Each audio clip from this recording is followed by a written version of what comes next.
할렐루야, 반갑습니다. 가을이 깊어져 가고 있습니다.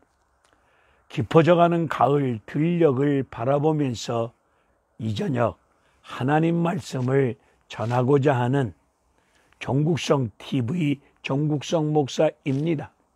증거할 하나님의 말씀은 마태복음 9장 9절로 13절의 말씀이 되겠습니다. 가을이 깊어져가는 과정 속에 지리산 자락 들녘은 올해 농사를 수확을 거둬들이느라고 나이 많으신 할머니 할아버지 분들께서 늙은 몸을 이끌고 땀 흘려 수고하는 모습을 자주 보곤 합니다. 도시에 살고 계신 예수 믿는 교인들께서 바쁜 일정 속에서 시간을 내시사 이웃사랑 차원에서 농촌 일손 돕기를 해 주시면 어떨까 생각을 잠시 해보았습니다. 코로나 전염병으로 인하여서 우리 국민들 생활이 매우 불편하고 어려움을 겪고 있습니다. 예수 믿는 우리 기독인들도 교인들도 공식 예배를 드리는 과정이 비대면 차원에서 비대면 예배, 정부 방역 정책을 따르다 보니 비대면으로 예배를 드릴 수밖에 없는 상황 속에서 한 번도 경험해보지 못한 영상 예배, 교인이 없는 공간에서 설교하시는 목사님들도 어렵고 집에서 가정에서 화면을 통해서 예배 드리시는 우리 교인들도 예배 생활이 매우 불편하고 낯설고 어려우리라 봅니다. 심지어 예배 드리는 것 같지 않다고 말하는 분들도 계시고 이것도 예배냐라고 말하는 분들도 계십니다. 우리의 형편, 처지, 상황을 머리털까지 세심받으신 여호와 하나님께서 우리의 심장 폐부를 살피시는 여호와 하나님께서 지금 한국 기독교 현실, 형편 다 알고 계실 겁니다. 다 알고 계신 여호와 하나님께서 성경적으로 어떤 예배를 원하고 계실까요? 이 부분을 오늘 본문의 말씀을 통해서 은혜를 받기를 사모합니다. 우리 예수님, 마태라고 하는 사람을 제자로 부르십니다. 마태야, 너 세리라는 직업을 통해서 같은 유대인 동족에게 세금을 걷어들이는 과정을 통하여 같은 동족으로부터 세금을 너무 많이 걷어들인다는 이런 불만과 불평 속에서 네가 욕이라는 욕을 다 먹고 있는데 이제 그 직업을 그만두고 너는 나를 따르리라. 너는 나를 따라오너라. 나와 함께 나의 길을 같이 가자. 이 주님의 부르심 앞에 마태는 이런저런 쓸데없는 이유를 사설을 들이대놓고 떠들지 아니하고 따지지 아니하고 주님의 부르심 앞에 일어나서 예수님을 따라갑니다. 우리 예수님 마태를 데리고 마태 집으로 들어가십니다.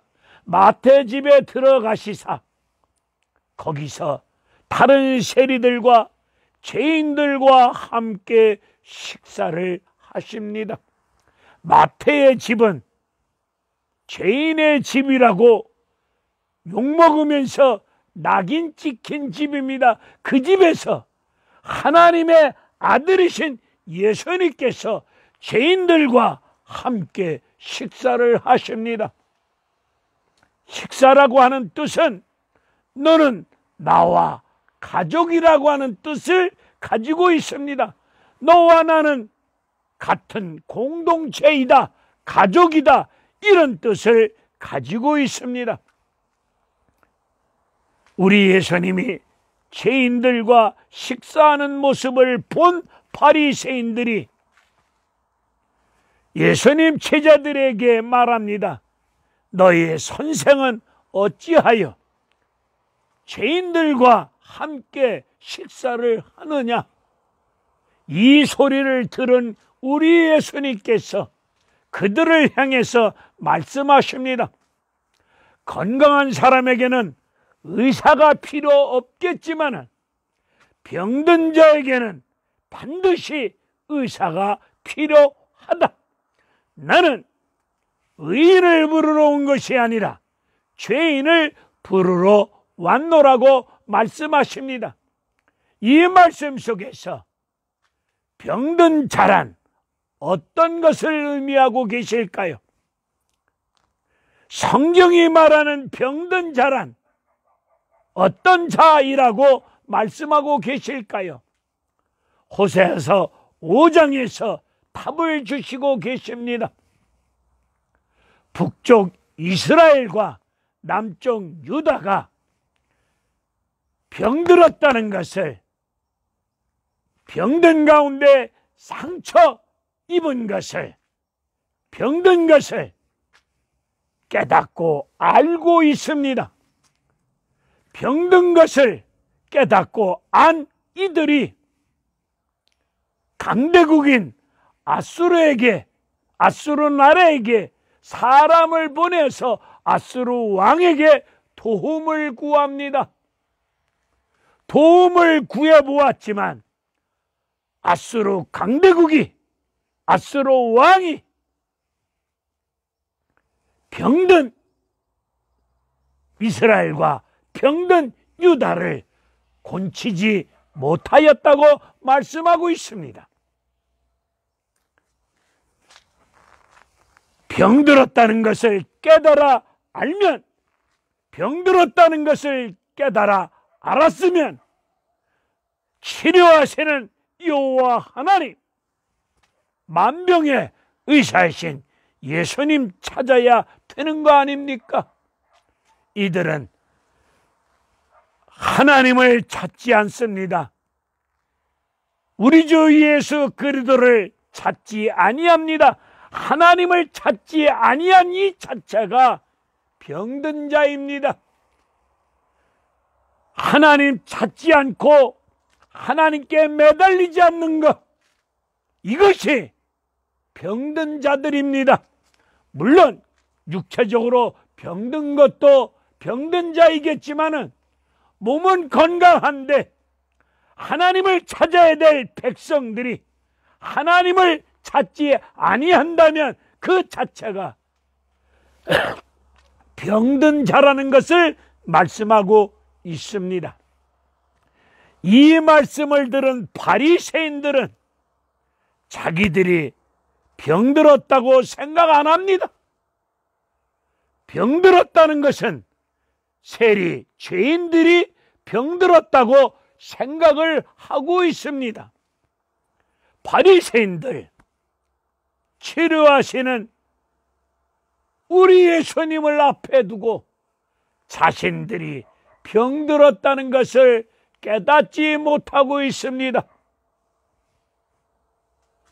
세리들은 예수님을 영접하였고 예수님과 함께 식사를 함으로 인하여서 세리들, 죄인들은 병든 자가 치료받았고 회복되었습니다. 그런데 바리새인들은 자신들이 병들었다는 것을 전혀 깨닫지 못하고 있습니다. 오늘 이 시대 몸은 건강한데 내가 병든 자라고 생각 안 하는 분들 우리 주변에 많이 계십니다. 하나님을 찾지 아니하는 것, 하나님의 도움을 구하지 아니하는 것, 주님의 국률하신 은혜를 사모하지 않는 것, 이 자체가 이미 병들었다는 것을 의미합니다. 병든 자들, 병들었다는 것을 깨닫지 못하고 있는 바리새인들을 향해서 우리 예수님이 다시 말씀하십니다. 너희들은 가서 다시 배우라. 뭘 배우라고 말씀하시는 것입니까?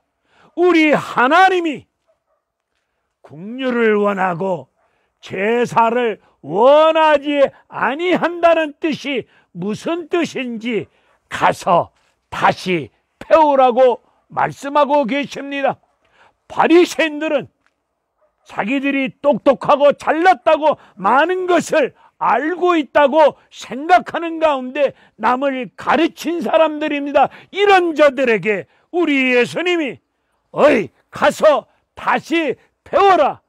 국률이 무엇인지, 우리 하나님이 원하시는 것이 국률이고 제사를 원하지 아니한다는 뜻이 무엇인지 다시 가서 배우라 말씀하여 주셨는데, 오늘 우리도 하나님이 원하시는 국률이 무엇인지 시간 맞춰서 온라인 예배든 대면 예배든 형식에 맞춰서 정한 장소에서 정한 시간에 예배 드리지만은 하나님이 기뻐하시는 예배가 무엇인지 다시 한번 말씀으로 들어가서 하나님께로 들어가서 다시 배워야 되지 않겠습니까? 호세아서 6장에서 말씀하십니다. 나는 인애를 원한다. 제사를 원하는 것이 아니고 인애를 원한다. 번제보다 하나님을 아는 것을 원한다고 말씀하고 계십니다. 우리 예배 생활하고 있는데 시간 맞춰서 공식적인 예배 드리는 것도 중요합니다만 하나님이 정말 원하는 것은 하나님이 어떤 분이신지, 예수가 어떤 분이신지, 하나님 나라가 어떤 곳인지 말씀을 통해서 힘써서 여호와를 알아야 될 줄로 믿습니다. 우리의 신앙생활이란 하나님을 알아가는 과정이 신앙생활입니다. 하나님이 원하시는 예배가 무엇이겠습니까? 시편 51편 16절 17절을 보게 되면 우리 주님이, 우리 하나님이 제사와 번제를 기뻐하지 아니한다. 하나님이 기뻐하시는 가운데 원하시는 제사는, 원하시는 예배는 상한 심령이라고 말씀하고 계십니다. 여기서 상한 심령이라고 하는 말씀의 뜻이 무엇이겠습니까? 시편 51편은 다윗이 밧세바 사건을 기록한 말씀인데, 다윗이 승승장구할 때, 잘 나갈 때, 힘이 있을 때 그는 옆집 아줌마를 간음합니다. 이 죄를 저질러 놓고도 죄를 깨닫지 못하고 있는 다윗을 하나님이 나단 선지자를 보내시사 죄를 지적합니다. 죄를 지적받은 다윗은 그 자리에서 아랫소리 하지 못하고 눈물로 통에 잡어 회개합니다. 얼마나 눈물을 흘렸던지 흘린 눈물이 침상을 띄울 정도가 되었답니다. 다윗은 하나님 앞에서 죄를 정직하게 가슴을 찢으며 통에 잡아 회개하면서 하나님 앞에 눈물로 매달립니다. 하나님의 국률하신 자비, 은혜, 사랑을 간절히 구합니다. 죄인됨을 깨닫고 하나님의 국률을 원하고 있습니다. 우리는 시간 하나님 앞에 하나님 매일같이 나는 하나님의 구원의 손길이 필요합니다. 하나님의 국률하신 은혜 없이는 존재할 수도 없고 한 발짝도 인생을 내딛고 나아갈 수가 없습니다. 하나님의 국률하신 은혜가 필요합니다. 이 죄인을 불쌍히 여겨달라는 상한 심령을 가지고 하나님의 구원의 손길을, 은혜를 사모하는 가운데 하나님의 구원의 손길과 하나님의 국률하신 사랑을 간절히 자복하고 회개하는 가운데 구하는 그런 예배가 참된 예배요, 하나님이 기뻐하시는 예배가 아니겠습니까? 코로나 전염병으로 인해서 예배드리는 과정, 장소, 예배 순서, 성경에 이렇게 예배드리라 순서 기록되어진 말씀 없습니다. 우리는 하나님 앞에 예배드릴 때마다 하나님 앞에 절절히 매달려야 됩니다. 하나님, 이 죄인을 불쌍히 여겨달라고 가슴을 찢으며 자복하며 회개하는 심령으로, 상한 심령으로 하나님 앞에 주님의 이름으로 나와서 하나님 앞에 그런 예배를 드리는 것이 하나님이 기뻐하시는, 원하시는 참된 예배라 저는 그리 믿고 있습니다. 여러분들도 하나님이 기뻐하시는 예배 생활, 하나님 앞에 참된 예배 생활이 이루어지기를 주님의 이름으로 축원을 드립니다. 우리네 인생, 예배가 무너지면 인생 무너집니다. 예배가 회복되어지면 인생 회복되어집니다. 살아납니다. 이렇게 세워주십니다. 역사하십니다. 가인 같은 예배 드리지 마시고 아벨의 예배, 제사, 로마서 12장 살아있는 영적 예배, 이 세대를 본받지 마시고 이 세상에서 배울 게 뭐가 있겠습니까? 하나님 기뻐하시는 뜻이 무엇인가를 제대로 말씀 속에서 기도하는 가운데 성령의 도우심을 힘입어 제대로 깨닫고 살아있는 영적 예배, 예배당에 가서 예배 드리는 것도 중요하시겠지만 그 예배가 우리의 가정에서, 우리의 직장에서, 나의 삶의 터전인 동네에서 드려진 예배가 생활로 이어질 수 있는 살아있는 영적 예배 생활을 통하여 코로나 이겨갑시다. 다윗 타작마당에서 하나님 기뻐하시는 번제 예배를 드렸더니 그 땅에 임했던 재앙을, 질병의 재앙을 우리 하나님이 다 그쳐 주신 것처럼 오늘 하나님 기뻐하시는 예배, 상한 심령을 가지고 예배를 이룰 때 이 지구촌에 임한 코로나 전염병 이 땅에서 그치게 하여 주실 수 있는 분은 오직 하나님, 오직 예수 그리스도밖에 없습니다.